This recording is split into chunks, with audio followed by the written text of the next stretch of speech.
ನೈತಿಕ ಮೌಲ್ಯಗಳನ್ನು ರೂಢಿಸಿಕೊಳ್ಳುವುದು ವಿದ್ಯಾಭ್ಯಾಸದ ಮುಖ್ಯ ಉದ್ದೇಶವಾಗಬೇಕು ಎಂದು ಮಹಾಯೋಗಿ ವೇಮನರು ವಚನದ ಮೂಲಕ ತಿಳಿಸಿದ್ದಾರೆ ಎಂದು ಸಹಾಯಕ ಭಾಷಾಂತರ ಮತ್ತು ಸಂಯೋಜನಾಧಿಕಾರಿ ಡಾ ಆವರೇಕಾಡು ವಿಜಯಕುಮಾರ್ ಅವರು ಹೇಳಿದರು. ಜಿಲ್ಲಾಡಳಿತ, ಕನ್ನಡ ಮತ್ತು ಸಂಸ್ಕೃತಿ ಇಲಾಖೆ ಹಾಗೂ ಮೈಸೂರು ಮಹಾನಗರ ಪಾಲಿಕೆ ವತಿಯಿಂದ ಕರ್ನಾಟಕ ಕಲಾಮಂದಿರ ಕಿರುರಂಗಮಂದಿರದ ಆವರಣದಲ್ಲಿ ಆಯೋಜಿಸಲಾಗಿದ್ದ ಮಹಾಯೋಗಿ ವೇಮನ ಜಯಂತಿ ಕಾರ್ಯಕ್ರಮದಲ್ಲಿ ಭಾಗವಹಿಸಿ ಮಾತನಾಡಿದರು.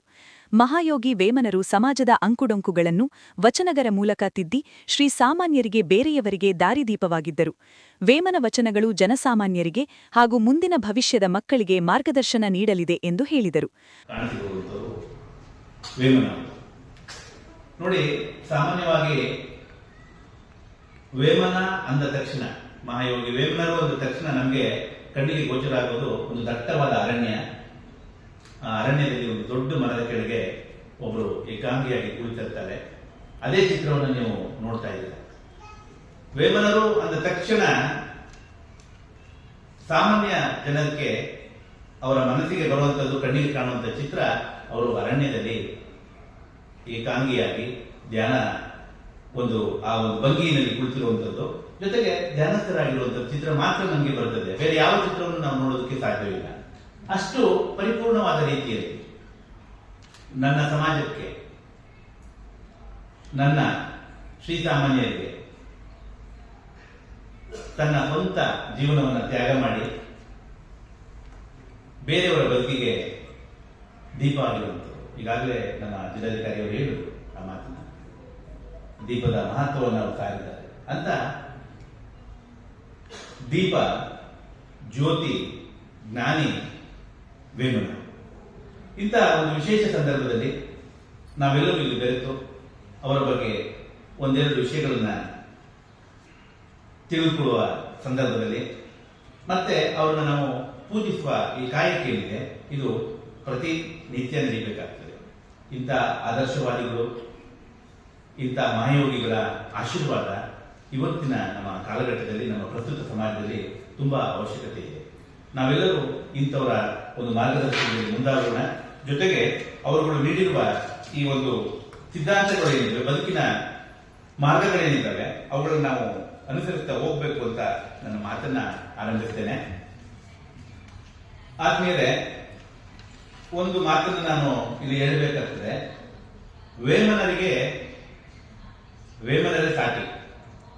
ಅವರನ್ನ ವಿಜೃಂಭಿಸೋದಾಗ್ಲಿ, ಅವರನ್ನ ಮೇಲೆತ್ತರಕ್ಕೆ ನಾವು ತಂದು ಮಾತಾಡ್ತೀವಿ ಅನ್ನೋದಾಗ್ಲಿ, ಇನ್ನೇನಾದ್ರೂ ನೋಡ್ತೀವಿ ಅವ್ರನ್ನ ಮೇಲೆತ್ತರದಲ್ಲಿ ಅಂದ್ರೆ ಸಾಧ್ಯ ಇದೆ. ಯಾಕಂದ್ರೆ ಅವ್ರು ಇರೋದೇ ಮೇಲಿದ್ದಾರೆ. ಬಹಳ ಉತ್ತುಂಗದಲ್ಲಿರುವಂತಹ ವೇಮನರು ಮಹಾಯೋಗಿಗಳು ಅಂತ ಕರೆಸ್ಕೊಂಡಿದ್ದಾರೆ. ಹಾಗಾಗಿ ವೇಮನರೇ ಸರಿಸಾಟಿ, ಅವರಿಗೆ ಯಾವ ಸರಿಸಾಟಿಗಳು ಇಲ್ಲ ಅಂತ ನಾನು ಅನ್ಕೊಂಡಿದ್ದೆ. ಹೀಗೆ ಮಹಾಯೋಗಿ ಮತ್ತೆ ಶ್ರೇಷ್ಠ ವಚನಕಾರರು ಅಂತ ನಾವು ಕರೀತೀವಿ, ಸಮಾಜ ಸುಧಾರಕರು, ಸಮಾಜ ಚಿಂತಕರು, ಮಾನವನ ಕುಲದ ಏಳಿಗೆಗೆ ಶ್ರಮಿಸಿದಂಥವರು. ಇಂತಹ ವೇಮನರು ಕೆಲವರು ಇವರನ್ನ ಅರ್ಥ ಮಾಡಿಕೊಳ್ಳೋ ರೀತಿನೇ ಬೇರೆ ಇರ್ತದೆ. ಒಂದು ವಿಷಯ ಜನರಲ್ ಆಗಿ ನಾವು ತಗೊಳ್ಬೇಕು ಅಂದ್ರೆ, ಕನ್ನಡದಲ್ಲಿ ಹೇಗೆ ನಮಗೆ ಸರ್ವಜ್ಞ, ನೀವು ಕನ್ನಡ ಓದೋವಾಗ ಸರ್ವಜ್ಞನ ಬಗ್ಗೆ ಹೆಚ್ಚು ತಿಳ್ಕೊಳ್ತಿರೋ, ಅವ್ರ ಬಗ್ಗೆ ಅಧ್ಯಯನ ಮಾಡ್ತಿರೋ, ಅದೇ ರೀತಿ ತಮಿಳಿನಲ್ಲಿ ತಿರುವಳ್ಳುವರು ಹೇಗಿದ್ದಾರೆ, ಹಿಂದಿಯಲ್ಲಿ ಕಬೀರ್ ಹೇಗಿದ್ದಾರೆ, ಮರಾಠಿಯಲ್ಲಿ ಸಂತ ತುಕಾರಾಮ್ ಹೇಗಿದ್ದಾರೆ, ಇವರೆಲ್ಲರ ಸಾಲುಗಟ್ಟಿನಲ್ಲಿ, ಇವರೆಲ್ಲ ಪ್ರಾಂತ್ಯದ ಭಾಷೆಗಳಲ್ಲಿ, ಅದೇ ರೀತಿ ತೆಲುಗಿನಲ್ಲಿ ಬಹಳ ದೊಡ್ಡ ದೈತ್ಯ ಪ್ರತಿಭೆ. ಇವತ್ತಿಗೂ ವೇಮನರ ಆ ವಚನಗಳು, ಅವರು ತಿಳಿಸಿದಂತ ಬದುಕಿನ ಆಶೋತ್ತರಗಳು ಜನರಿಂದ ಜನಗೆ, ಬಾಯಿಯಿಂದ ಬಾಯಿಗೆ, ಮನೆಯಿಂದ ಮನೆಗೆ ಪ್ರಚಾರವನ್ನು ಪಡೆದಿದ್ದಾರೆ. ಎಲ್ಲೂ ಅಲ್ಲಿ ಅವರ ಕಾಲಘಟ್ಟದಲ್ಲಿ ಅವುಗಳನ್ನ ಪುಸ್ತಕ ರೂಪದಲ್ಲಿ ತರುವಂತ ಕಾರ್ಯವಾಗಲಿ, ಅಥವಾ ನಮ್ಮ ಭಿತ್ತಿ ಪತ್ರಗಳು ಕಾಂಪ್ಲೆಕ್ಸ್ ತರ ಮಾಡಿ ಹಂಚುವಂತ ಕೆಲಸ ಆಗಲಿ ಯಾರು ಮಾಡಕ್ಕೆ ಸಾಧ್ಯ ಆಗಲಿಲ್ಲ. ಜನರಿಂದ ಜನಗೆ ಅವರು ಅದನ್ನ ಕೊಂಡೊಯ್ತು. ಜನರೇ ಅವರು ಆಡಿದಂತ ನುಡಿಗುತ್ತುಗಳನ್ನ ಸ್ವೀಕರಿಸಿ ತಮ್ಮ ತಮ್ಮ ಜೀವನದಲ್ಲಿ ಅಳವಡಿಸಿಕೊಳ್ಳೋದ್ರ ಜೊತೆಗೆ ಅವುಗಳನ್ನ ಬೇರೆಯವರಿಗೆ ತಿಳಿಸೋ ಕೆಲಸ ಮಾಡಿದ್ರು.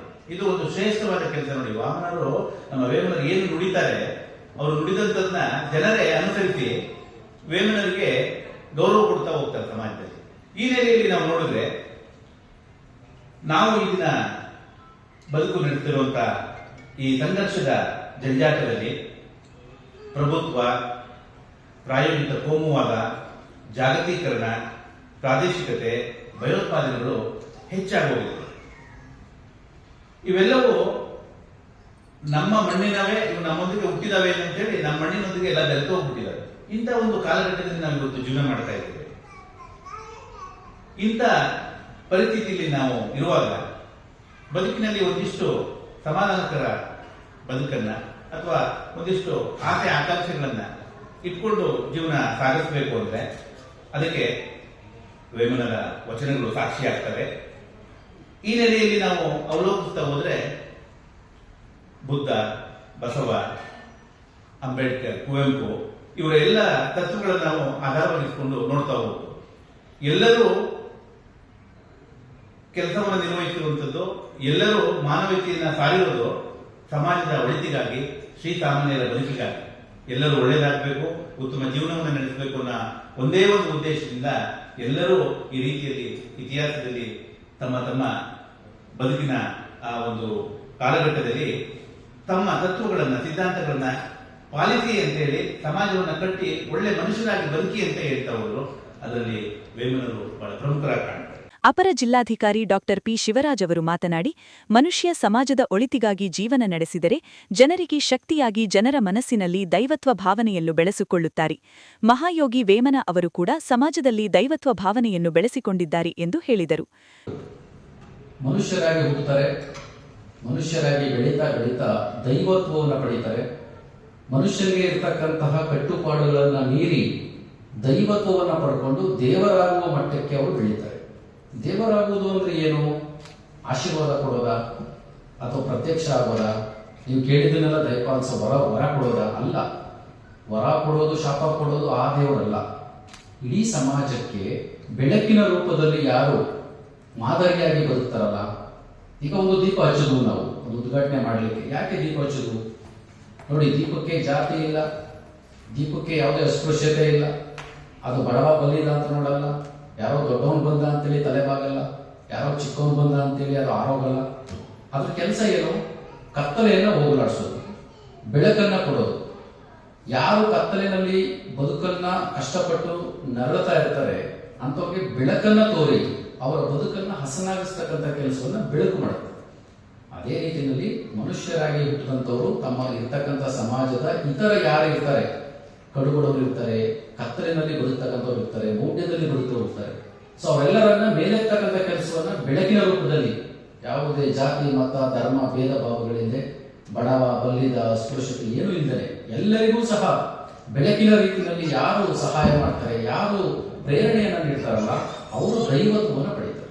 ಸೊ ಅಂತಹ ಒಂದು ಮಹಾನ್ ಶಕ್ತಿ, ಮಹಾನ್ ವ್ಯಕ್ತಿತ್ವ ಅಂತ ಹೇಳಿದ್ರೆ ವೇಮನ ಅವರು. ಸೊ ವೇಮನ ಅವರನ್ನ ನಾವೆಲ್ಲರೂ ಸಹ ಆದರ್ಶಪ್ರಾಯರಾಗಿ ಇಟ್ಕೋಬೇಕು. ಅವರ ಜೀವನ ಚರಿತ್ರೆಯನ್ನು ಓದಿದ್ರೆ ನಿಮಗೆ ಒಂದು ರೀತಿ ಬೆರಗು ಮೂಡುತ್ತೆ. ಅವರಷ್ಟು ಭೋಗ ಜೀವನವನ್ನು ಅನುಭವಿಸಿದವರು ಇರಲ್ಲ. ಆದರೆ ಅವರು ನಂತರದಲ್ಲಿ ಹೇಗೆ ಬದಲಾಗ್ತಾರೆ ಅದು ಮುಖ್ಯ ಆಗುತ್ತೆ. ಹೇಗೆ ಒಬ್ಬ ಮನುಷ್ಯ ತನ್ನ ಅಡೆತಡೆಗಳನ್ನು ನಿವಾರಿಸಿಕೊಂಡು, ನ್ಯೂನತೆಗಳನ್ನು ನಿವಾರಿಸಿಕೊಂಡು ಹೇಗೆ ಒಂದು ಹೆಚ್ಚಿನ ಮಟ್ಟಕ್ಕೆ ಬರಲಿಕ್ಕೆ ಸಾಧ್ಯ ಆಗುತ್ತೆ, ಅಭ್ಯುದಯವನ್ನು ಸಾಧಿಸ್ತಾರೆ, ಅದು ಮಾದರಿಯಾಗುತ್ತೆ. ನನಗೆ ಇನ್ನೊಂದು ವಿಸ್ಮಯ ಅಂತ ಹೇಳಿದ್ರೆ, ವೇಮನ ಅವರನ್ನ ನೆನೆಸ್ಕೊಂಡಾಗ ನಾವು ಹೇಮರೆಡ್ಡಿ ಮಲ್ಲಮ್ಮ ಅವರ ನೆನೆಸ್ಕೊಳ್ಳದೆ ಇರಲಿಕ್ಕೆ ಆಗಲ್ಲ. ಒಬ್ಳು ಅತ್ತಿಗೆ ಅವಳು ತನ್ನ ಮೈದುನನಿಗೆ ಹೇಗೆ ದಾರಿದೀಪವಾಗ್ತಾಳೆ, ಇಡೀ ಸಮಾಜಕ್ಕೆ ಆ ಇಡೀ ಒಂದು ಕುಟುಂಬ ಹೇಗೆ ಮಾದರಿಯಾಗಿ ನಿಲ್ಲುತ್ತೆ, ಅದು ಬಹಳ ಮುಖ್ಯ ಆಗುತ್ತೆ. ಮತ್ತು ಆ ಸಮುದಾಯದಲ್ಲಿ ಇರ್ತಕ್ಕಂಥ ನೀವೆಲ್ಲರೂ ಸಹ ಅವರ ಆದರ್ಶ ಬದುಕನ್ನ ಅನುಸರಿಸಿಕೊಂಡು ಅವರು ಹೇಗೆ ಸಮಾಜಕ್ಕೆ ಬೆಳಕಾಗಿದ್ರು ಅದೇ ರೀತಿ ನೀವು ಸಹ ಈ ಸಮಾಜಕ್ಕೆ ಬೆಳಕಾಗಬೇಕು ಅಂತ ಆಶಿಸ್ತಾ, ಎಲ್ಲ ಮಹನೀಯರು ಇವತ್ತು ಬಂದಿದ್ದೀರಿ.